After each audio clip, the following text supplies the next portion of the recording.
네, 지난 시간 저희는 이 고린도 교회가 분쟁이 있었다는 것에 대해서 나누었습니다. 이 분쟁이 있어서 서로 팔을 만들고 서로 누가 옳다 교만하고 또 거기서 자기 의를 드러내고 그 모든 것에는 사실 하나님을 의지함이 아닌 사람을 의지함이 있었어요. 나는 바울파다, 나는 아볼로 목사파다. 아볼로 목사가 짱이야, 뭐 게바 베드로가 짱이야. 그러면서 교회 안에서 같은 교회를 다니는데 사람 라인 을 타는 거예요. 상당히 정치적으로 그렇게 세력을 만들고 거기서 누가 옳거니 그르거니 하면서 판단하고 서로 비난하고 했던 일들이 있음을 나누었습니다.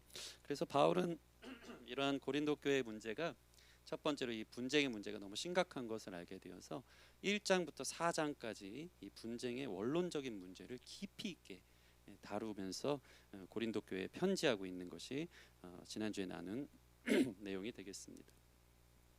이 분쟁의 문제로 인한 고린도 교회의 잘못을 들춰내신 것이 사실은 오늘날 우리 교회의 메시지로 들린다는 것은 우리 교회를 향한 하나님의 메시지인 줄 믿습니다. 하나님은 우리 교회를 향해서 동일한 문제들이 있음 또는 있을 것을 예비하여서 우리 가운데 이 문제가 이 단지 고린도 교회만의 문제가 아니고 우리의 문제일 수 있다는 것을 이야기하고 이 메시지를 우리 강남 기쁨의 교회 이야기로 받으시는 저와 여러분들이 되어지길 소원합니다. 그래서 모든 분쟁이 그치고 같은 마음, 같은 말, 같은 뜻으로 온전히 합하여지는 교회가 되어지기를 주님의 이름으로 축원합니다. 그 첫 시간 바울은 이 분쟁을 해결하기 위해서 어떤 카드를 내밀었습니까? 생각나십니까? 지난주 설교 제목이거든요.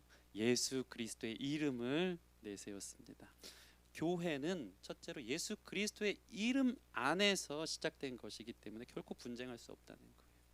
바울의 이름 아래에 있는 것이 아니고 교회가 아볼로 목사 밑에 교회가 있는 것이 아니고 게바 아래에 있는 것이 아니고 예수 이름 아래 한 예수님을 찬양하고 예수님 이름으로 기도하고 예수님 이름 때문에 각자 다른 모양 각자 다른 상황 각자 다른 처지에서 왔지만 사회적 배경도 다르고 직업도 다르고 하는 일도 다 다르지만 왜 교회인가? 예수 이름 아래 모였기 때문이다. 그 예수 이름 아래 있기 때문에 누구 사람 밑에 있는 것이 아니고 그 안에서 우리는 하나라는 것을 이야기했습니다. 두 번째로 예수 그리스도의 이름이 능력이라는 것을 나누었습니다. 그 메시지, 예수 그리스도 메시지, 예수님의 십자가를 통해 구원받은 것이지 바울의 말로, 아볼로의 달콤한 지혜로운 이 달변의 설득력 있는 인간적인 말로 구원받은 것이 아니다. 감사합니다.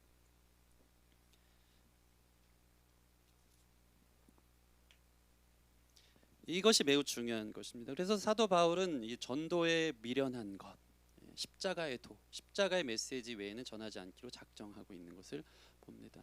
저와 여러분들이 여기 왜 있습니까? 사람의 메시지, 좋은 말 듣기 위해서 온 것이 아닌 줄 믿습니다. 예수님 이름의 능력이 있고 예수님 이름의 구원이 있음을 우리가 경험하였기에 이 자리에 있는 줄 믿습니다. 세 번째로 그렇기 때문에 우리를 구원한 유일한 이름은 예수님밖에 없기 때문에 우리에게 있어서 최고의 영광은 예수님이에요. 여러분 보세요. 죽은 사람을 누가 나를 살려줬어요. 내가 이제 물에 빠져 죽고 있는데 그럼 우리에게 있어서 제일 큰 영광은 뭘까요? 나를 살려준 사람이에요.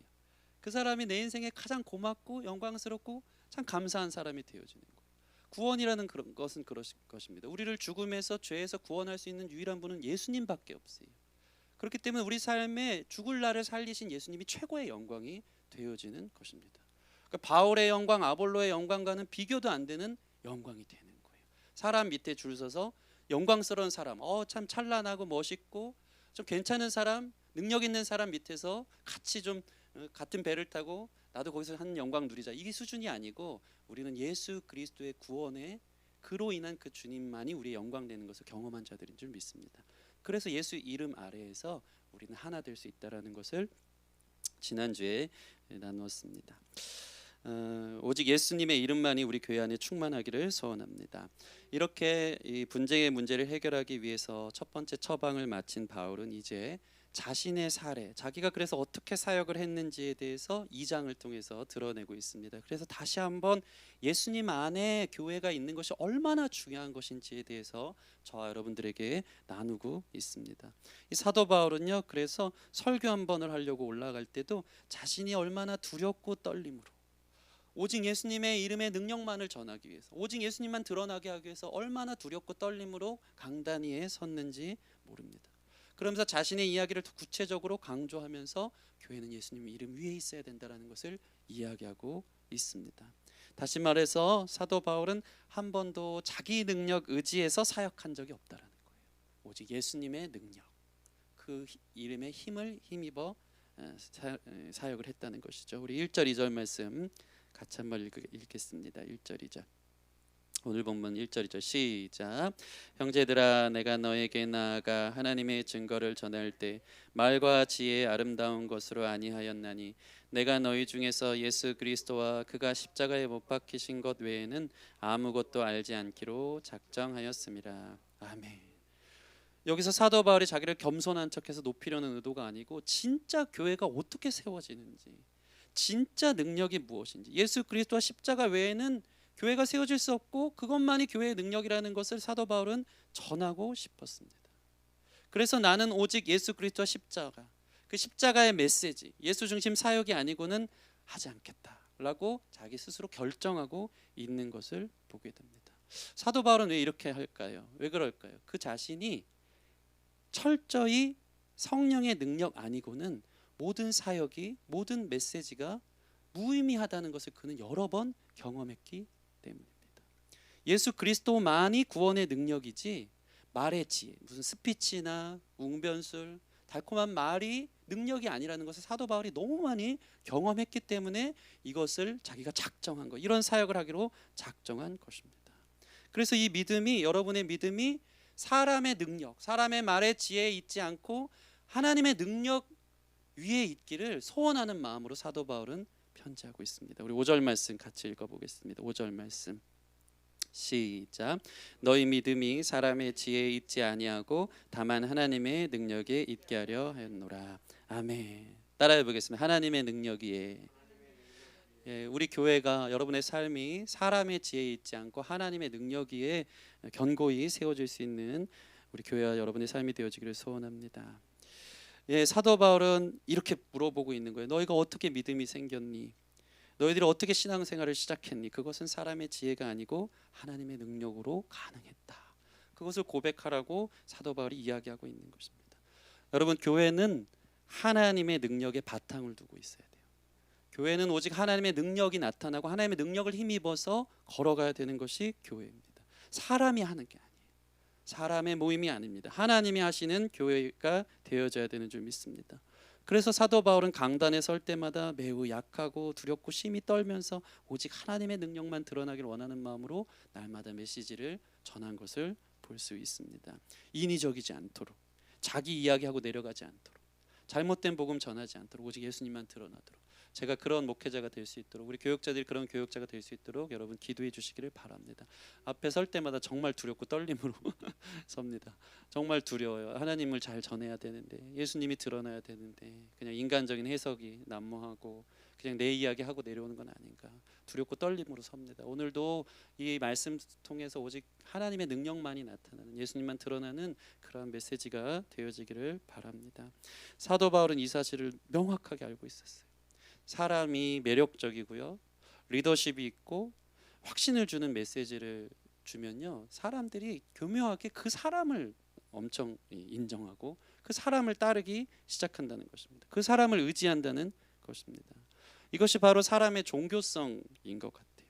그래서 사람들이 확신 있는 메시지를 전해주고 매력적인 사람들 앞에 줄을 서고 그 사람의 메시지에 혈안이 해서 그것을 따라가면서 이단에 빠지고 사이비 교주에 빠질 때도 많고, 때로는 저 광화문 광장에 나가서 그렇게 모여서 예배할 때가 많은 것 같습니다. 얼마나 그들이 인간적으로 확신에 찬 메시지를 연설하는지 모릅니다. 그러다 보니까 그게 진짜인 줄 알고 그 길을 가기 시작하는 거예요. 그런데 사도 바울은 이렇게 인간이 세운 기반에 세워진 모든 것이 모래성과 같이 한순간 무너진다는 것을 사도 바울은 잘 알고 있었어요. 사람 위에 세워진 것은 반드시 무너진다는 것을 그는 경험했다는 것입니다. 사람의 능력으로 모이고 세워지고 유지되는 것은 한순간이다.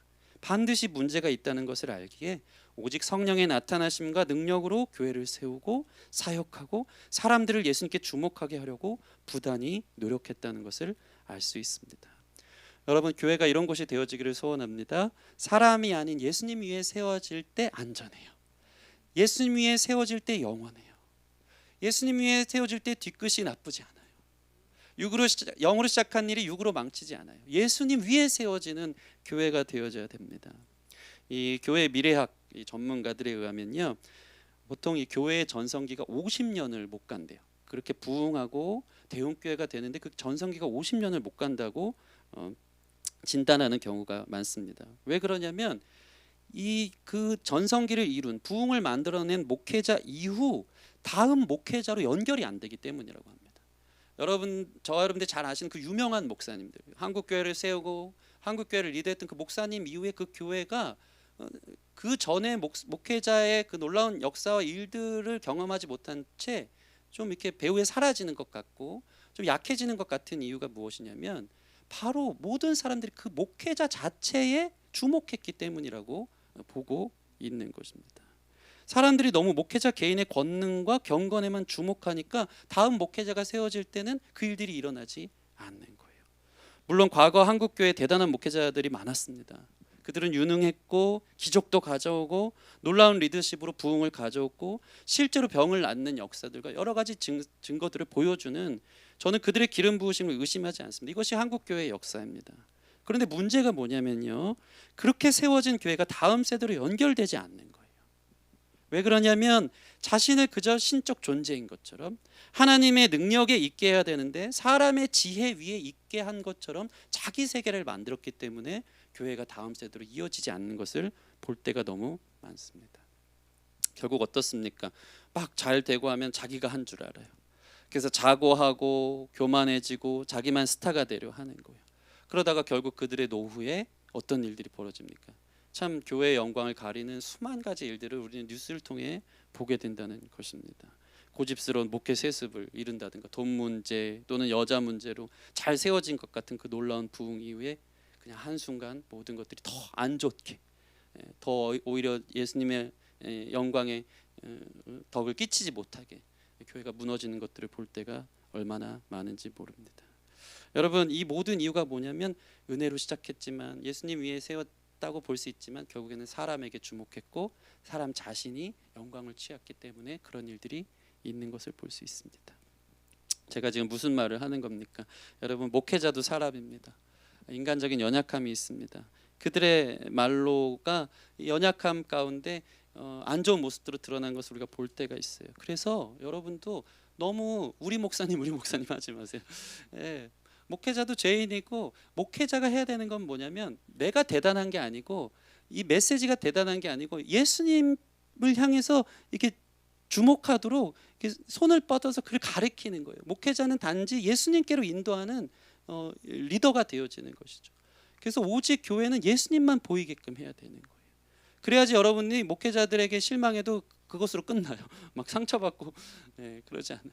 그리고 성도님들도 너무 우리 목사님 이렇게 하지 마시고 예수님께 주목할 수 있는 교회가 될 때 다음 목회자 어떤 사람이 와도 다음 세대로 계속해서 교회가 예수님 중심의 교회로 이어갈 수 있다는 사실들을 여러분 기억하시기 바랍니다. 교회는 사람의 지혜가 아닌 하나님의 능력으로 하는 것입니다. 제가 개척교회를 하고 이 사실을 너무나 많이 느꼈습니다. 제가 하는 것이 아닌 것을 너무나 많이 경험합니다. 제 계획과 너무 달라요. 제가 계획해도 그 걸음을 인도하시는 분이 하나님이에요. 제 수보다 하나님의 수는 항상 앞서 가셨어요. 사람이 하는 게 아니고 하나님이 하시는 거라는 걸 너무 많이 깨달았습니다. 물론 제가 발뺌하는 게 아니에요. 하나님 하니까 전 대충 하겠다 이게 아닙니다. 저는 성도들을 사랑함으로 설교를 준비하기를 원하고 여러분들 성실함으로 목회하기를 원합니다. 그런데 개척교회를 하고 나서 이제 2년 가까이 오다 보니까 예상 못한 변수가 너무 많았던 것입니다.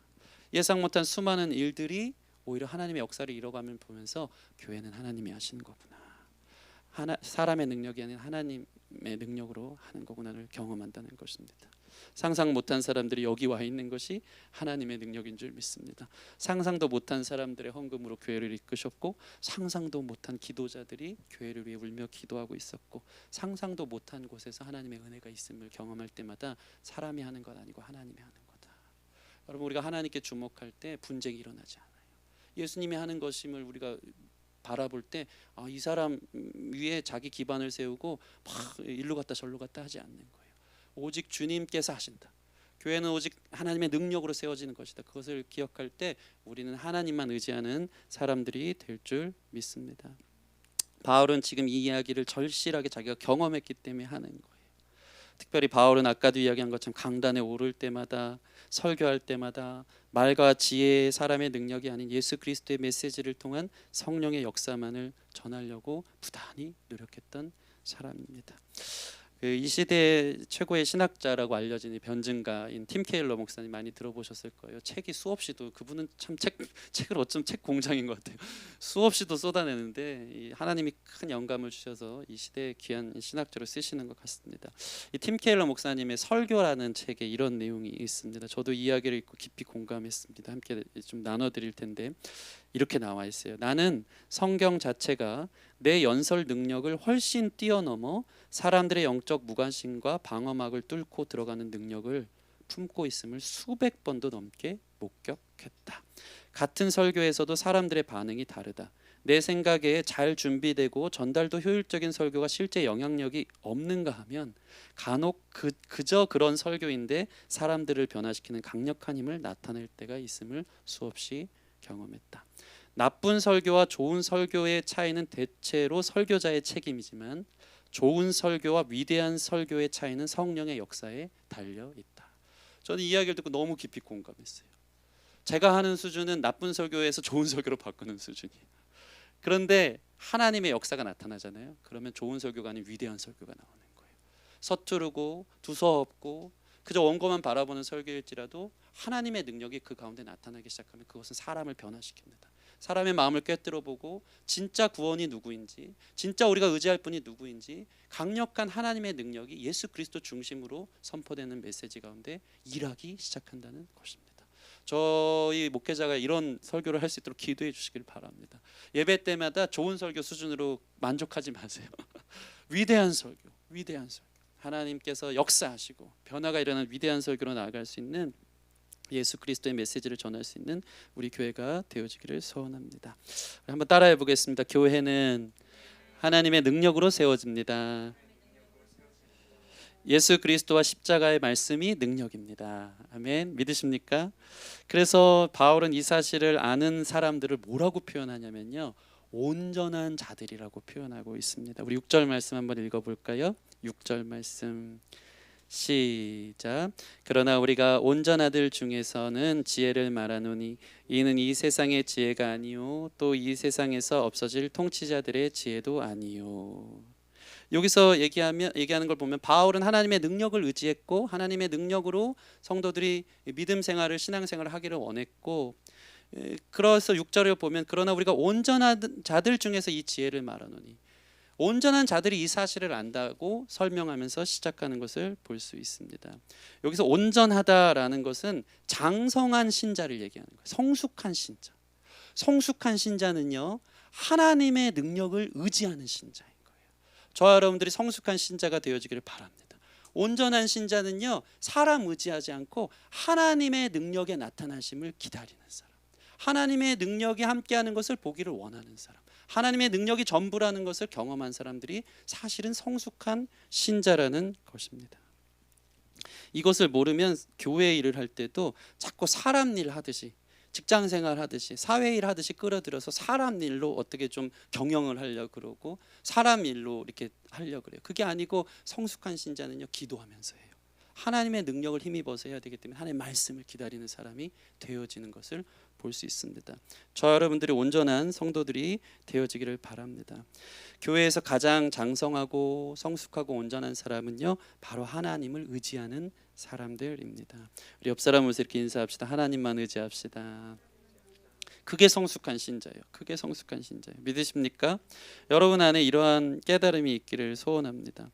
우리 자칫 잘못 생각하면요, 온전한 사람, 장성한 사람이란 뜻이라고 생각하다 보니까 온전하고 성숙한 신자는 신앙생활을 오래 한 사람이 온전하고 성숙한 신자로 생각할 때가 있어요.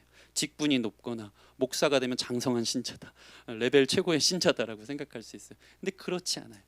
하나님 보실 때 사도 바울이 오늘 이야기하는 것은 진짜 온전한 신자는 하나님을 의지하는 사람이다라는 거예요.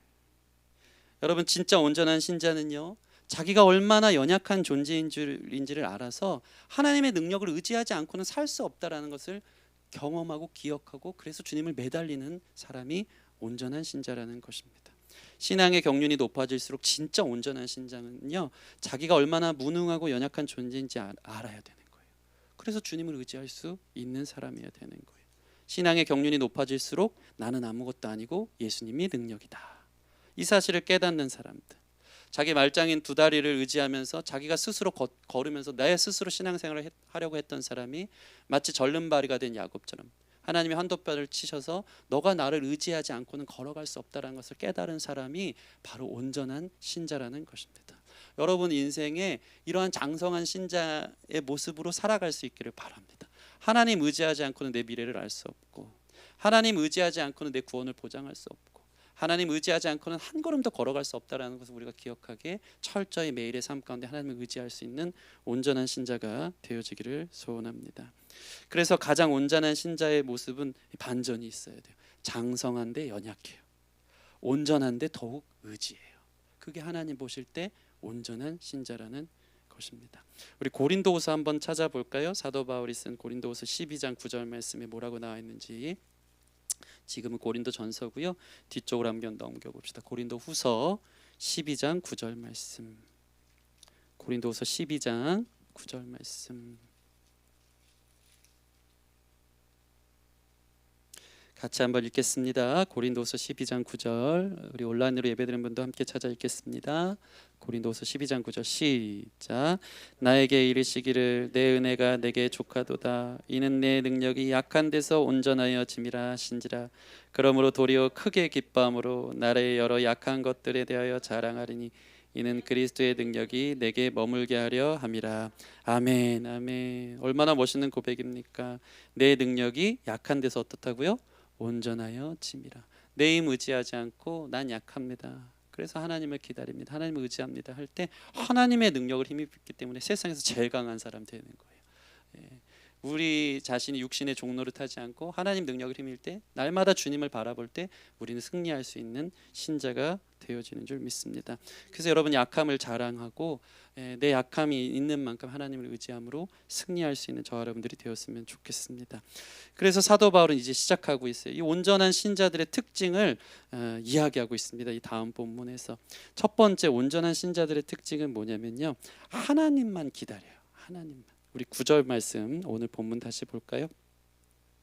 9절 말씀 같이 읽겠습니다. 시작. 기록된 바 하나님이 자기를 사랑하는 자들을 위하여 예비하신 모든 것은 눈으로 보지 못하고 귀로 듣지 못하고 사람의 마음으로 생각하지도 못하였다 함과 같으니라. 아멘, 아멘.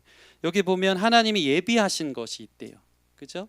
이 예비하신 것은 세상 사람들은 몰라요.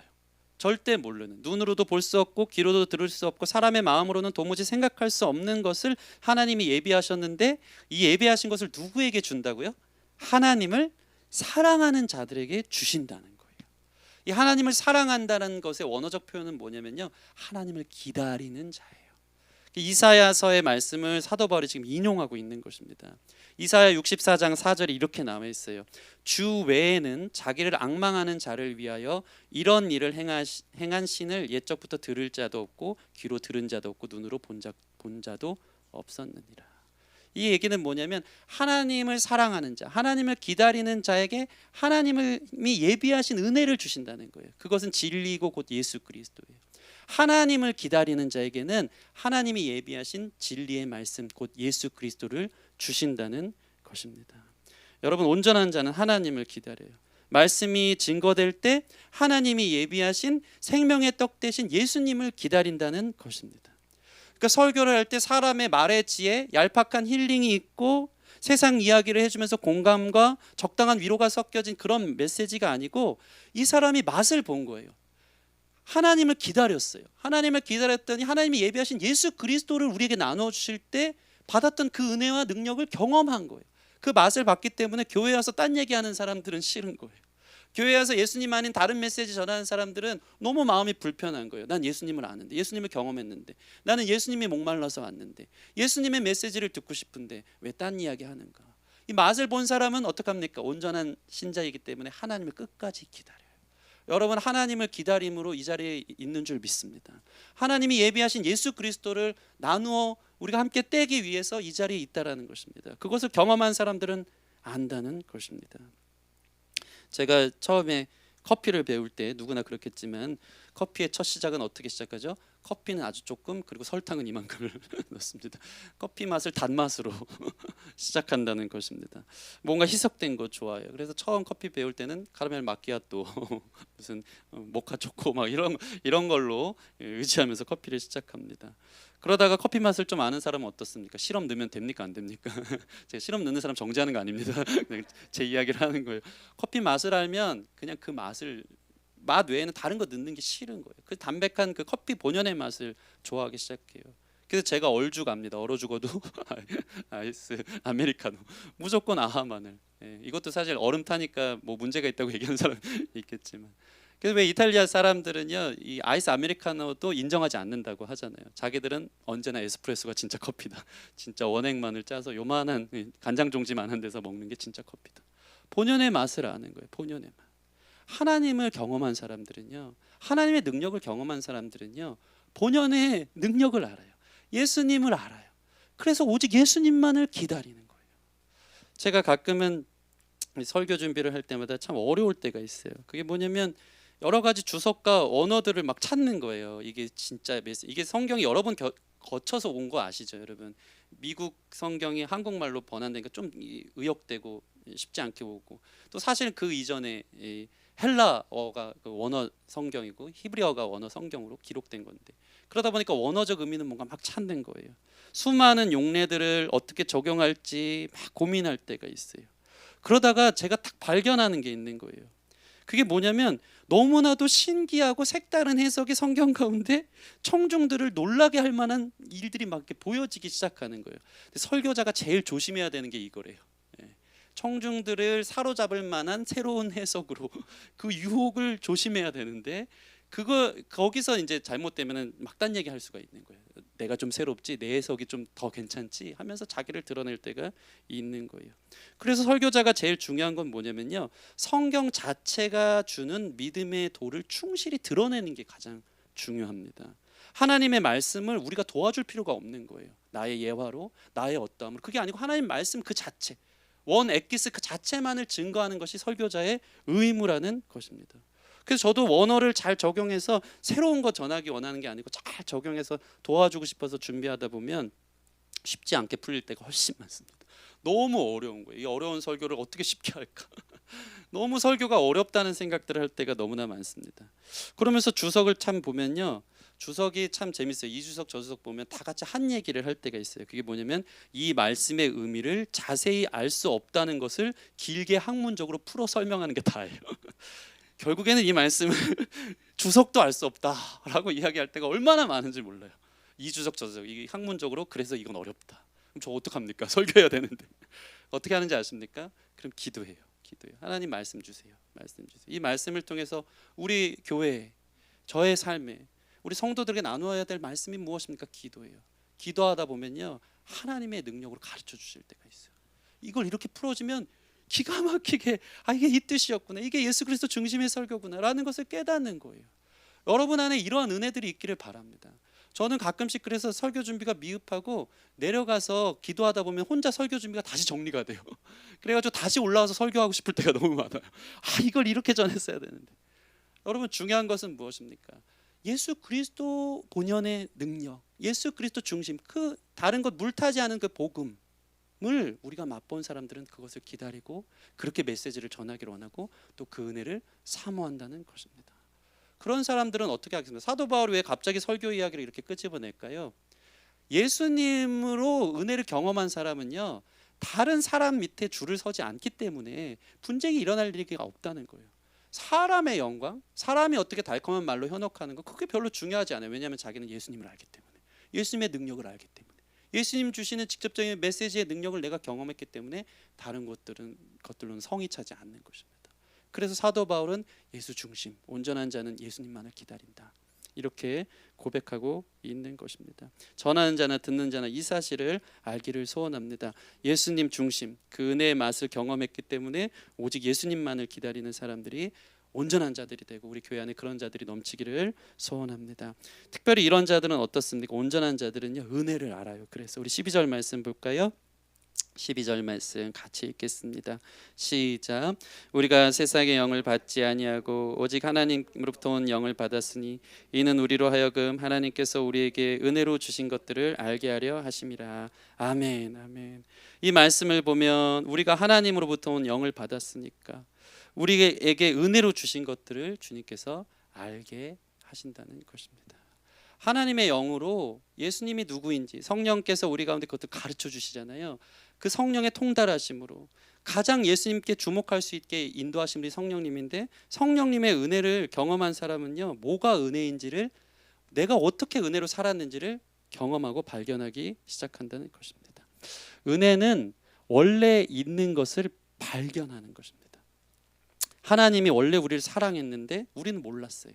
근데 말씀을 들으면서 하나님이 나를 사랑했구나라는 것을 발견하면서 그게 은혜인 것을 깨닫는다는 것입니다. 하나님이 그 아들을 십자가에 내어주셨다는 그 사실을 내가 발견하는 거예요. 나를 만드셨다는 사실을 발견하는 거예요. 나를 부르셨고 나를 이곳에 인도하셨다는 사실, 지금까지 주님이 나를 붙들어 주셨다는 사실을 발견할 때 우리는 그것이 은혜인 것을 경험하기 시작한다는 것입니다. 이것을 발견한 사람은 놀라기 시작해요. 나는 그런 것을 받을 자격이 없는데 왜 이렇게 나를 사랑해 주시나, 감당이 안 되는 것입니다. 송구하고 감사하고 놀랍고 이해가 안 되면서 또한 그 주님을 소유하고 싶어서 날마다 주님께로 그 사랑을 알고 싶고 그 사랑 안에 거하고 싶어서 더 가까이 나아가는 사람이 되어진다는 것입니다. 여러분 안에 이러한 온전한 자가 되어서 내가 은혜로 살았고 날마다 이 은혜를 발견할 수 있는 저와 여러분들이 되었으면 좋겠습니다. 은혜로 이 자리에 온 것을 여러분 경험하고 기억하길 소원합니다. 은혜로 예배 드릴 수 있다는 것을 알고 우리의 삶이 한 걸음도 은혜가 아니면 불가능하다라는 것을 깨닫는 은혜가 예배 가운데 있기를 바랍니다. 제가 요즘 허리가 아프다 보니까 깨닫는 게 많습니다. 길에 가만히 앉아 있는 것도 하나님의 은혜구나. 앉아서 뭔가 준비할 수 있는 것도 은혜구나. 여러분이 건강한 것이 하나님의 은혜인 것을 깨닫기를 바랍니다. 코로나가 와보니까 여러분 깨닫지 않습니까? 마스크 안 쓰고 동네에 마음껏 다니는 것이 하나님의 은혜였구나. 아이들이 마음껏 놀이터에서 뛰놀 수 있는 것이 은혜였구나. 여러분 은혜를 발견하는 거예요. 그동안 우리가 얼마나 하나님의 큰 은혜를 경험하며 살았는지, 그것을 발견하는 사람들이 바로 온전한 신자들의 모습인 것입니다. 온전한 자들은 모든 부분에서 구원자 예수, 인도자 예수, 공급하시는 예수님을 아는 거예요. 밥 먹고 사는 것도 하나님의 은혜인 것을 알기 때문에 예수님께 속하는 사람이 되어지는 것입니다. 그러니까 나 같은 자에게 주신 은혜가 이렇게 큰데 어떻게 자기 자랑을 하겠어요? 어떻게 사람 편에 줄 서가지고 내가 최고야, 내가 그분 밑에서 배웠어 하면서 자기 자랑을 하겠어요? 모든 게 하나님의 은혜인 걸 알기 때문에 온전한 신자는 날마다 분쟁하지 않고 겸손함의 자리에 들어갈 수 있는 사람이 되는 줄 믿습니다. 이런 온전한 자의 세 번째 특징은 뭐냐면요, 분별력이 있어요. 영적으로 분별하는 사람이 됩니다. 우리 13절에서 15절 말씀 함께 읽어보겠습니다. 13절에서 15절 시작. 우리가 이것을 말하거니와 사람의 지혜가 가르친 말로 아니하고 오직 성령께서 가르친 것으로 하니 영적인 일은 영적인 것으로 분별하느니라. 육에 속한 사람은 하나님의 성령의 일들을 받지 아니하나니 이는 그것들이 그에게는 어리석게 보이며 또 그는 그것들을 알 수도 없나니 그러한 일은 영적으로 분별되기 때문이라. 신령한 자는 모든 것을 판단하나 자기는 아무에게도 판단을 받지 아니하느니라. 아멘. 이 온전한 자들의 특징은요, 영적인 분별력이 있어요. 성령이 계시기 때문에 성령의 영으로 분별합니다. 지금 저게 인위적인 것인지 아니면 신위적인 것인지 분별해요. 맛을 알고 은혜를 알기 때문이에요. 지금 이것이 하나님이 하시는 일인지 사람이 하는 것인지 분별해요. 그래서 참 재밌어요. 달고 좋은 말에 아멘하지 않고요, 예수 그리스도의 메시지에 아멘하더라고요.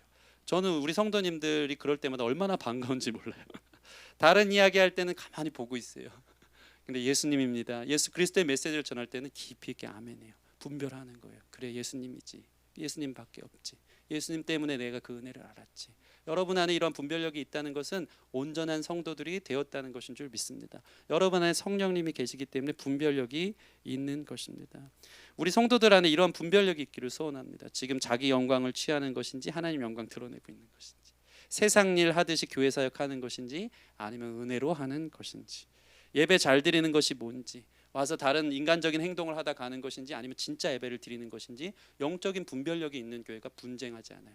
따로 편을 나누고 팔을 나누지 않아요. 사람적인 일인 것처럼 있는 곳에서만 그런 일들이 일어나는 것입니다. 그래서 육에 속한 사람은요, 참된 진리, 성령의 일, 교회 사역 이런 거 잘 모릅니다. 그러나 영에 속한 사람은 뭐가 하나님이 하시는 일인지 분별력이 있어서 하나님만 의지하면서 걸어가는 인생이 되어지는 것입니다. 우리 이 말씀을 좀 정리해 보겠습니다. 우리 16절 말씀 마지막 읽고 오늘 말씀을 좀 정리하고자 합니다. 16절 같이 읽겠습니다. 시작. 누가 주의 마음을 알아서 주를 가르치겠느냐? 그러나 우리가 그리스도의 마음을 가졌느니라. 자, 사도 바울은 오늘 사람의 능력과 하나님의 능력을 구별했습니다. 교회는 오직 하나님의 능력 위에 서야 된다라고 이야기했습니다. 온전한 신자는 이 사실을 안다고 했어요. 그죠? 첫째로 그렇기 때문에 하나님 능력 위에 세워지는 것이 교회인 걸 알기 때문에 하나님의 능력이 올 때까지 기다려요. 오직 예수님만 기다리는 사람이 온전한 신자예요. 그리고 오직 은혜가 무엇인지를 알아요. 그리고 이것이 영의 일이 성령께서 하시는 것인지 육에 속한 일인지 분별하기 시작한다는 것입니다. 그런 온전한 자들로 세워진 교회에 여러분 분쟁이 있겠습니까? 사도 바울은 지금 반문하는 거예요. 그렇게 세워진 교회에 분쟁이 있겠니? 결코 그럴 수 없다라고 우리 16절 말씀으로 마무리하고 있는 것입니다. 마치 분쟁하는 교회를 향해서 애들 싸움 뜯어 말리듯이 강제로 말리는 게 아니고, 교회가 분쟁할 수 없다라는 이유를 말하며 너희가 참된 교회이니 우리가 그리스도의 마음을 가졌다라고 미리 선언하고 있는 거예요. 사실 매우 어린아이와 같아서 이 3장으로 넘어가면 사도 바울이 너희가 정말 분쟁하는 모습 보면 어린애들 싸우는 것 같다 하면서 그렇게 훈계하고 교육하기도 합니다. 근데 오늘 말씀의 마무리는 어떻게 하냐면요, 너희 안에 성령이 계심을 나도 안다. 너희는 온전한 신자이다. 그러니 분별해라. 이게 사람 일인지 하나님 일인지, 너희가 어떻게 교회로 왔는지, 어떤 은혜로 왔는지, 사람 때문에 왔는지 하나님 은혜로 왔는지 분별해라. 너희가 어떤 메시지를 듣고 이 자리에 왔는지를 분별해라 라는 것을 이 성도들을 잘 격려하는 차원에서 이렇게 이야기하고 있는 거예요. 그러나 우리가 그리스도의 마음을 가졌느니라. 고린도 교회여, 너희가 그리스도의 마음을 가졌다. 온전한 신자가 되었다. 그렇기 때문에 너희는 결코 분쟁할 수 없다라고 오히려 격려하고 있는 모습을 볼 수 있는 것입니다. 특별히 이 16절 말씀 보면요, 누가 주의 마음을 알아서 주를 가르치겠느냐라고 나와 있잖아요. 여기서 얘기하는 이 가르치다라는 것은 이 헬라어 원어를 보면 함께 걷는다라는 뜻이에요. 함께 걷는다. 다시 말해서 누가 주의 마음을 알아서 함께 걷겠니? 라고 물어보는 거예요. 지금 고린도 교회 성도들을 거룩한 목적으로 부르는 거예요. 우리가 그리스도의 마음을 가졌기 때문에 주님과 함께 분쟁하지 말고 걸어가자. 우리가 그런 자들 아니냐? 우리가 그리스도의 마음을 가졌는데 어떻게 분쟁하겠느냐? 우리가 그리스도의 마음을 가져서 여기에 있는데 어떻게 편을 나누고 서로 당을 나누고 싸우겠느냐? 이야기하는 것입니다. 말씀을 맺겠습니다. 저와 여러분들이 우리 교회가 그러한 교회인 줄 믿습니다. 예수님을 소유했기 때문에 예수님 아니면 만족 못해요. 그래서 사람을 기대하는 사람이 아무도 없는 그러한 교회가 되어지기를 소원합니다. 끝까지 예수님을 기다렸으면 좋겠어요. 특별히 모든 것이 예수님이 주신 은혜임을 깨닫기에 겸손하게 엎드릴 수 있는 저와 여러분들이 되어지기를 소원합니다. 마지막으로 영적인 일인지 육적인 일인지 잘 분별하기를 소원합니다. 예수님만 드러날 때 그때 우리가 아멘하고 예수님의 능력을 힘입어 잘 분별하여서 사람적인 냄새가 나는 교회가 되지 않고 오직 주님 예수 그리스도의 견고한 반석 위에 세워질 수 있는 교회. 그래서 그로 인해서 사람 높이고 거기서 팔을 만들고 당짓고 서로 비교하는 교회가 되지 않기를 소원합니다. 여러분 안에 이러한 성령님이 계신 줄 믿습니다. 여러분 안에 예수님이 계시기 때문에 예수님과 함께 걸어가는 교회가 되어지기를 소원합니다. 우리 같이 이 시간 찬양하겠습니다. 사실은 은혜로다 이 찬양을 이제 준비했는데 우리 성도님들 잘 모르는 것 같고 해서 아까 우리 전도사님 한 찬양이 오늘 말씀에 또 잘 맞는 것 같아요. 이것이 영원한 삶, 이 찬양을 오늘 메시지를 좀 생각하면서 같이 부르면 하나님 우리가 기다린 예수님의 은혜가 우리 가운데 찾아올 줄 믿습니다. 마지막 찬양이었죠. 이것이 영원한 삶. 영원한 사귐에 영원한 사귐에 날 초대하시네. 주님을 누리며 사는 것, 날 지으신 대로 날 부르신 대로 주님과 함께 걷는 삶. 아멘. 주님과 함께 걷는 삶. 다시 한번 영원한 사귐에 영원한 사귐에 날 초대하시네. 주님을 누리며 사는 것, 날 지으신 대로 날 부르신 대로 주님과 함께 걷는 삶. 이것이 영원한 삶. 이것이 영원한 삶.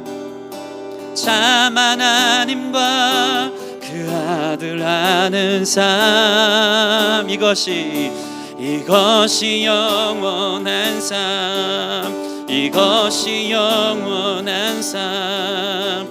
내가 주 안에 주는 내 안에 늘 거하는 삶. 우리 한 번 더 찬양하실 때 오늘 말씀을 좀 생각하면서 고백을 했으면 좋겠어요. 영원한 사귐에 날 초대하시네. 주님을 누리며 사는 것. 우리가 사람 아래 있지 않습니다. 사람의 세상을 만드는 게 아니에요. 그 한계, 그 부족함을 우리는 잘 압니다. 오직 우리가 누릴 분은 영원한 생명이신 예수님인 줄 믿습니다. 주님과 함께 걷는 교회 되게 하여 주십시오. 이것이 영원하대요. 교회가 사람 위에 세워지면 그렇게 분쟁하고 당을 만들고 목회자가 막 신격화되고 사람들이 그렇게 만들면 균열이 나고 분쟁이 나고 냄새가 나고 뒤끝이 좋지 않아요. 그러나 영원한 삶, 영원한 교회는 무엇입니까? 참 하나님과 그 아들을 아는 삶.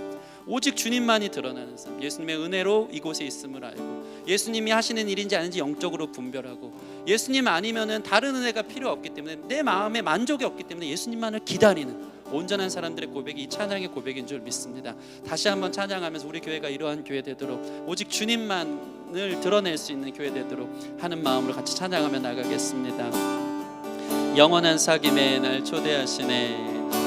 영원한 사귐에 날 초대하시. 주님을 누리며 사는 것. 아멘.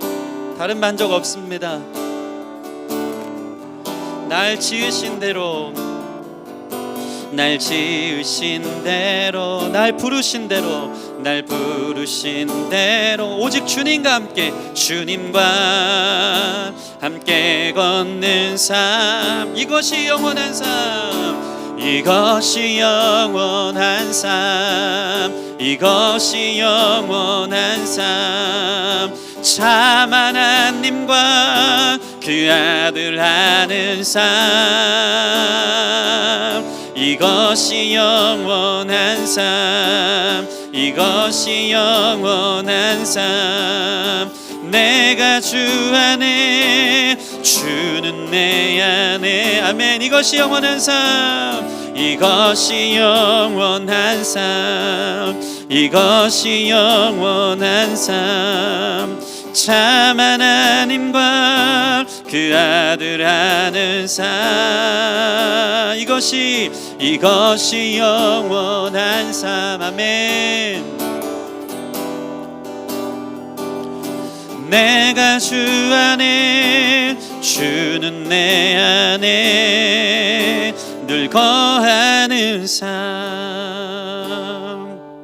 우리 교회가 우리의 믿음이 사람의 어떠함에 있지 않고 하나님의 능력에 있음을 우리가 경험한 줄 믿습니다. 그것을 경험한 사람은 온전한 성도들이 되어서 오직 예수님만 기다리고 예수님의 은혜만을 누리길 원하고 예수님이 아닌지 긴지에 대한 분별력이 있는 거예요. 우리 온전한 성도들이 되어지기를 소원합니다. 같이 시간 기도할 때 하나님, 나도 주님만 의지하는 온전한 성도 되게 하여 주십시오. 사람 의지하고 사람 영광치하고 사람 세계 만들고 바벨탑 쌓는 교회 되지 않고 아버지 사람 뒤에 줄 서는 사람 아니고 오직 예수님을 경험했기에 예수님 아니고는 다른 만족 없기에 예수님만 기다리고 예수님이 하는 건지 아닌지 교회의 모든 사역들과 모든 것 안에서 분별할 줄 알고 모든 것이 주님의 은혜임을 알아 겸손함으로 나아갈 수 있는 온전한 성도들이 넘치는 우리 교회 되도록 인도하여 주시옵소서. 우리 같이 그렇게 기도하며 나아가겠습니다. 함께 기도하겠습니다. 하나님 감사합니다.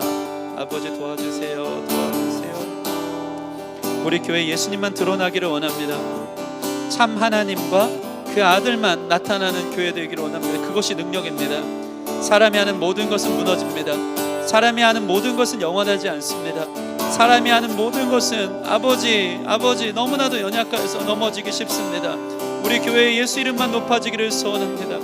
아버지 예수님만 기다리는 성도들 되게 하시고 목회자도 두렵고 떨림으로 예수님만 드러내기 위한 아버지 두렵고 떨림의 강단에 서게 하여 주셔서 아버지 그저 우리의 마음을 만지는 아버지 세상 아버지 심리 상담하듯이 아버지 공감하고 위로해주는 아버지 그런 우리의 정신적인 아버지 수준만 전하는 아버지 그런 수준이 아니고 우리의 영원한 문제 해결자 되시는 우리의 구원의 근원 되시는 예수님을 주목하게 하는 목회자가 되게 하시고 우리 성도도 그 주님의 능력과 은혜를 기다림으로 아버지 예수님 아니고는 아버지 설 수 없음을 깨달아 주님만을 기다리고 주님 앞에 화답하고 그 은혜를 기억하며 주님의 은혜 앞에 아버지 분별하는 교회가 되게 하여 주셔서 사람이 세우는 교회 사람 뒤에 줄 서는 교회 아버지 하나님 사람 자랑하는 교회 아니고 오직 예수님만 드러나고 예수님만 영광 받으신 예배 될 수 있도록 아버지 그 누린 가운데 있도록 인도하여 주시기를 소원합니다. 도와주시옵소서. 하나님 감사합니다. 우리 교회를 주님의 이름 위에 세운 줄 믿습니다. 예수님만 드러나고 예수님의 능력이 무엇인지 경험하는 목회자, 경험하는 성도들 될 수 있도록 인도하여 주십시오.